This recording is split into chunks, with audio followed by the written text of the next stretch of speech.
Hello, everybody, and welcome to this episode of the Reablement podcast, where Keep Able are talking to a range of people who have experience with using Reablement, and we were going to discuss how it can be incorporated into your service and why it works.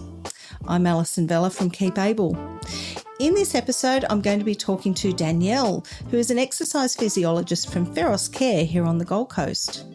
Danielle has 20 years of experience in healthcare, with her first 10 years being in the private sector, followed by the last 10 years in aged care organisations and working in the community. She's the allied health mentor, and she'll tell us more about her current role. So Danielle, welcome and thanks for being here. Hi Alison, thanks for having me. So would love to hear a little bit more about your actual role at the moment. Yeah, absolutely. So working in the Feros Care allied health team, we've got about 40 professionals in that team, consisting of exercise physiologists, physiotherapists, occupational therapists, and we're now actually bringing on some nutritionists. And we've got a manager for that team, and I support the manager as the allied health mentor who really mentors and supports the team of professionals, helping them with their caseloads, helping them with any professional development and learning to help improve their capability and their skills in their role, and really just overseeing the team and ensuring that everybody's not only practicing at a high quality and standard and professionalism, but also really enjoying their job and their career in allied health. How exciting that the team is growing and you're getting more professionals, more allied health professional work types into the group as well. Yeah, it's amazing. The team has really grown a lot in the last couple of years. So having been in the team for 10 years, when I first started, there was only one other physiotherapist and one exercise physiologist, so 3 of us. And then it slowly grew in the first 5 years, but I would say in the last sort of 3 to 5 years, it's really grown a lot. So it's amazing, yeah.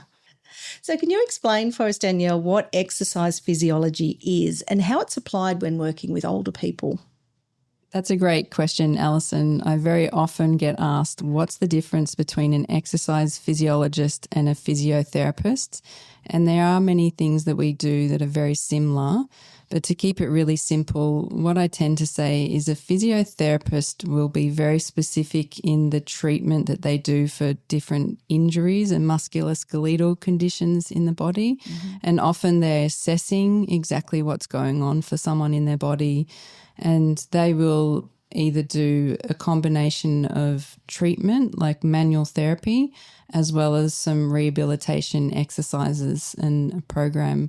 Whereas an exercise physiologist, usually when the client comes to us, they have a diagnosis already and a program or prescription often given by a physiotherapist, and we will follow through with that program or prescription. Or we do actually focus a lot on other sort of health conditions as well.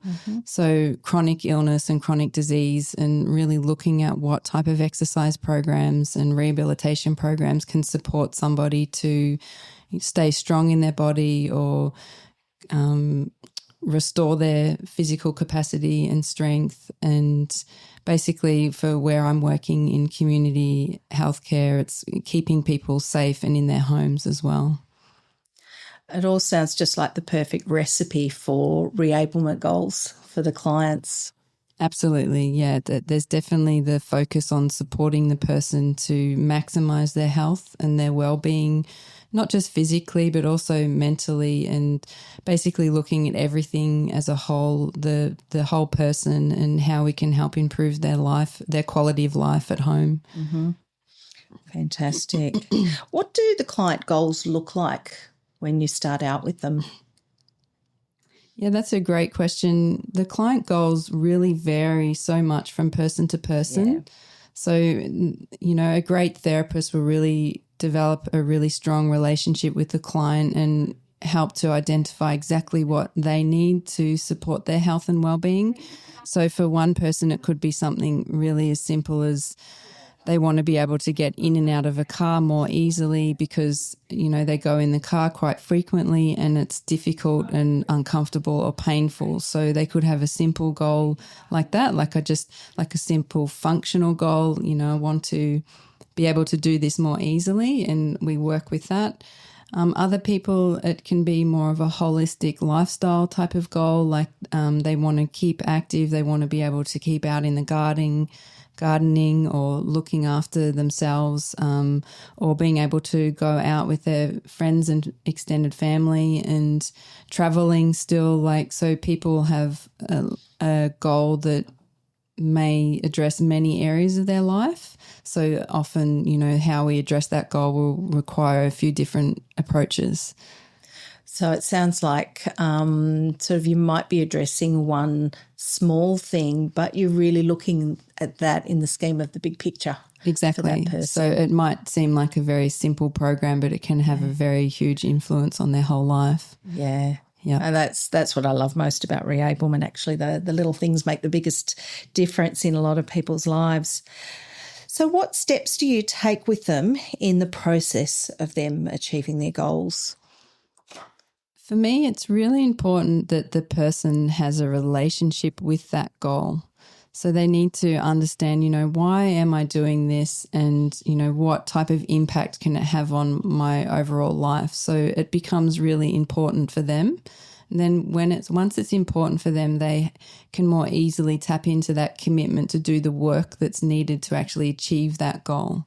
And then they understand why they're doing the activity, why they're doing the work, and can stick at it, and then bit by bit start to see changes. So it's really, once the goal is identified and that commitment to doing it, then together we work out, well, what type of exercises or what specific program do you need to achieve this goal?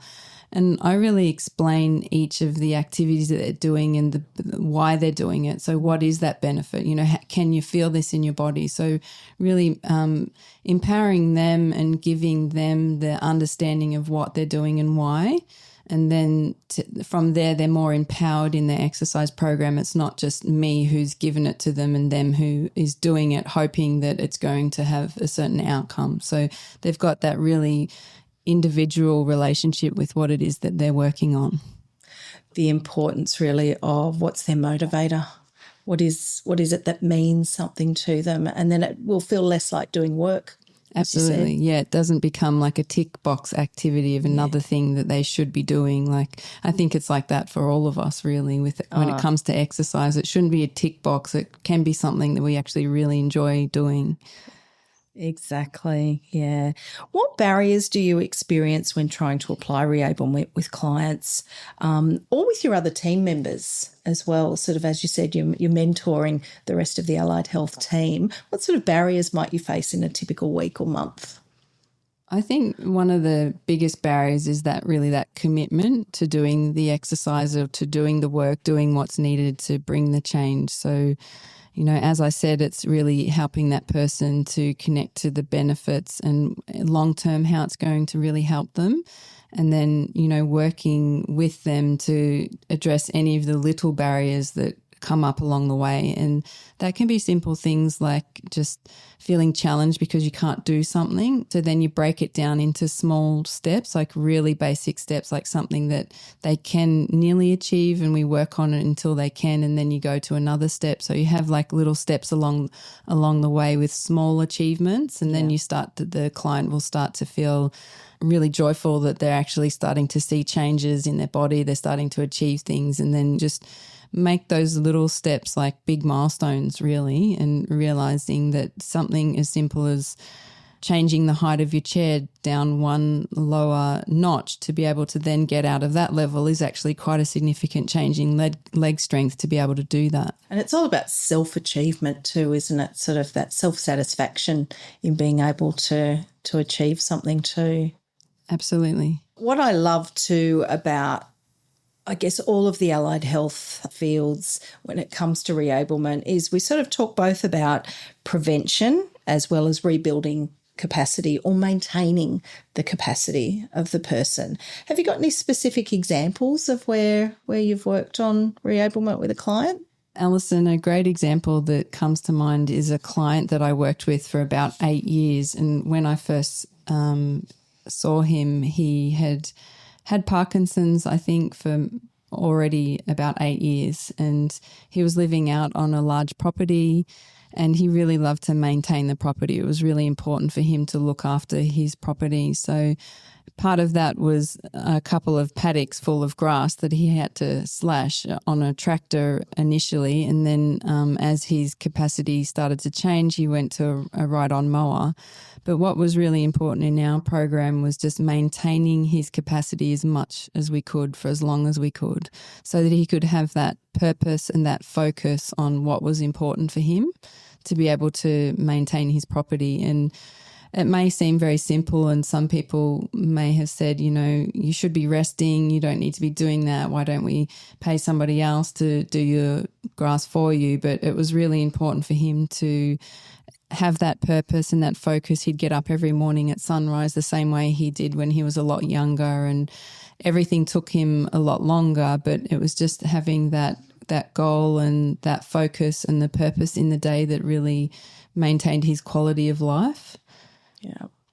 Is there specific questions or anything you ask when you first meet someone or do an initial assessment that sort of helps you to identify reablement opportunities? Yeah, the simplest thing that I usually ask is there anything that you used to be able to do easily that you can now either no longer do at all, or it's very difficult to do? Mm-hmm. And would you like to be able to continue doing that, or would you like to be able to do that again?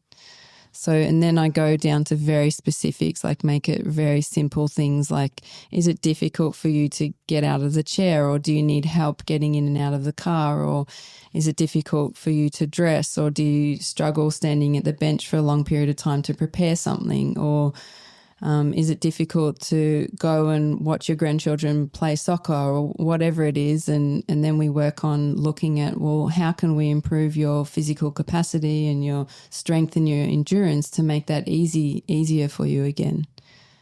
What would you tell anyone working with clients in aged care about the importance of empowering them and working with reablement goals? Firstly, something that I share with my whole team really is that if you really feel how powerful it is to empower somebody in their life, then it really brings great purpose to your role as an allied health professional or a carer or whatever it is that you're doing in the industry. Like if you make that very personal connection with someone and realize that you can actually impact and change their whole life, like the whole end of their life, and improve their whole quality of life with something really simple, if you make that connection with the client to start off with and really bring the purpose to their program. So something you might actually empower somebody in something that they've struggled with for a really long time, because sometimes some of the barriers are not only just physical, they can be cultural or emotional or mental challenges, like something that a lack of confidence or a lack of worth, or they were never allowed to do that, or, they were never asked to do that, or they were never shown how to do that, or it just wasn't expected of their gender for them to do that. And you can actually really transform somebody's life and bring great changes on lots of different levels, not just physically. And I think once you actually really connect to that, you feel your purpose in your day, and you realize what you're actually sharing as an allied health professional or a clinician, whatever clinician or a care worker. Like it applies to all of us. We can really transform people's lives. Yeah. I love that you mentioned a couple of things there. The first one is it's powerful for the staff member as well, the aged care worker as well, being able to empower someone. I've found over the years it really gives it a great deal of job satisfaction. Definitely, yeah. Like it makes you really enjoy your job when you realise how much you're impacting people's lives. Yeah. And the other part of that I really liked when you said it's for everybody. We talk to a lot of people, from the intake officers, your support workers on the ground, your nurses even at the hospitals, etc., and the allied health professionals. So it's not... Reablement doesn't always need to fall on the allied health team. It can sit with other people as well. Yeah, absolutely. I think it is a very team thing. Like if everybody has that approach, we all work together to help support the client. Like it does actually involve everyone. Like you can't have the allied health team really focusing on reablement and then somebody in the call center not really connecting with that and instead like just trying to get everything done for the person. So it's like we all work together, like everything from somebody being discharged from hospital, like the nurses who discharge and, you know, the services that they then send them to. And it's like we're all together working as a team to support the client. Are there any particular resources or anything that you've come across or have used that have been really helpful to you in your role? There's so much resources across the internet. I will say that because I have worked in a learning and development role as well. And, you know, part of that role in the past was really about developing courses and developing programs and, you know, e-learning or podcasts or meetings or, you know, whatever. But recently working in that role, I realized that there wasn't really a need to develop anything new because there's just so much available on the internet. You know, there really is. If you're really interested in learning about something, you don't even have to sign up for an expensive course. You can actually go out there and find what resources are out there. Yeah. And then it's about finding the quality resources as well, like somebody who's not only going to be giving you the accurate information, but also up-to-date information. So obviously, you know, to get the most accurate and up-to-date information, it's to look at university-approved courses or government websites. You know, obviously we've got Keep Able is an amazing website with plenty of resources when it comes to reablement, but there's also a lot of others out there. I can't think of any off the top of my head, but if you're interested, you just look and you'll find them. What would you tell somebody who is maybe considering a career in aged care, whether it's a career change or someone coming out of school? Working in aged care is very rewarding because you can really transform somebody's life at the end of their life, you know, and change basically their whole outlook on life. You know, it's a really great way to motivate people at the end of their life and to enjoy life and stay engaged in life. It's really important as we age to stay very engaged, you know, and if you're working in aged care, you can help people to remain engaged in life. Yeah. Are there any particular resources on the Keep Able site that you have found that you've gone back to a few times or used a lot? Yeah, at the moment, I would say I'm really enjoying the videos on the Keep Able website. I think they've only come up recently, but I have rewatched some of those videos. There's some really key points in there working either as an allied health worker or a care worker or anyone working in aged care. There's a couple of great examples of just really simple ways that you can support people. So I've really enjoyed that. I have looked at some of the e-learning as well. I think there's a great variety available there and you can look at what type of topic you're interested in and just do a really simple, quick 10-minute e-learning on a topic to learn more about it. So, yeah. Can you give us any examples of client feedback that you've received after you've put them through a bit of a reablement program? Absolutely. And, you know, the type of feedback that you can get when somebody's been through a reablement program and, you know, achieved their goals, a lot of people will sometimes say, wow, you've totally transformed my life.